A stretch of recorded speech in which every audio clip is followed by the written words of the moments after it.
देखिए, हमारे मऊ घोसी के माननीय सांसद जी ने जिस प्रकार से मऊ की जनता के आंख में धूल झोंकने का काम किया सदन के अंदर, 140 करोड़ लोग सदन की कार्यवाही को देख रहे थे। जिस प्रकार से उन्होंने मऊ स्टेशन के डेवलपमेंट को लेकर के उन्होंने नेगेटिव चीज़ रखने का काम किया, कहीं ना कहीं सुहेल देव भारतीय समाज पार्टी उनको यह दिखाना चाहती है। देखिए, उनको हो गया है दिनौनी, एक रतौनी होता है ना, उनको हो गया है दिनौनी, तो उसका ऑपरेशन होना चाहिए। अब क्या करेंगे ऐसे लोगों को? तब रियलिटी चेक करवाए अपना, फिर राजनीति में आए। जिस महापुरुष ने रियलिटी चेक किया है उसको रियलिटी चेक का स्पेलिंग पता नहीं आता होगा कि नहीं आता होगा। मुझे लगता है कि उनके दिमाग का रियलिटी चेक कराना चाहिए। मुझे ऐसा लग रहा था कि जो आज़ादी के बाद अब तक की सबसे बड़ी ऐतिहासिक जीत जनता ने दी है, तो कुछ सद्बुद्धि आई होगी।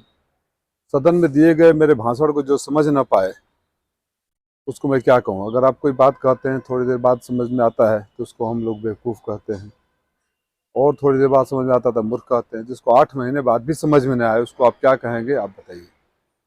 मेरे भाषण पर ना तो रेल मंत्री सामने बैठे थे, रेल राज्य मंत्री बैठे थे, उन्होंने कोई एतराज़ दर्ज कराया, ना भारतीय जनता पार्टी के किसी या विपक्ष सत्ता पक्ष के किसी सांसद ने कराया। लेकिन ये महापुरुष चले गए। 8 महीना पहले की मैंने बोला है कि जब मैं सांसद बना था और उसमें मीडिया के साथी भी हमारे थे, मैं यहाँ माननीय रेल मंत्री जी को जरूर धन्यवाद दूंगा कि मीडिया के साथ ही खड़ा था, बाढ़ का निरीक्षण कर रहा था, उनका फ़ोन आ गया मेरे पास और उन्होंने आश्वासन दिया। मैंने भाषण में बोला कि 2 बार 3 बार लिखा, कार्रवाई हो रही है। तो मेरे लगातार सक्रिय रहने की वजह से वहाँ सुधार की स्थिति आ रही है। उस दिन क्यों नहीं गए रियलिटी चेक करने? And who is he to go and do the inspection for the government officers? Who is he? In what authority he can go? कौन से कैसे गए वो किस अधिकार से गए? मैंने डीआरएम को और उसको स्टेशन मास्टर को भी पूछा है और जवाब मांगा है। उस प्लेटफॉर्म पर राजनीतिक मंच बनाओगे, 50-100 लोगों को अपने लेके जाओगे और मैं मीडिया के साथियों को लेकर जाओगे, उसमें कोई ट्रेन आए, उसमें लोग यात्री चढ़े उतरे, कोई भगदड़ हो जाए, कोई दुर्घटना हो जाए, कौन जिम्मेदार है? कैसे एक आदमी बिना प्लेटफॉर्म टिकट का अगर जाता है तो उसको फाइन वसूला हो जाता है।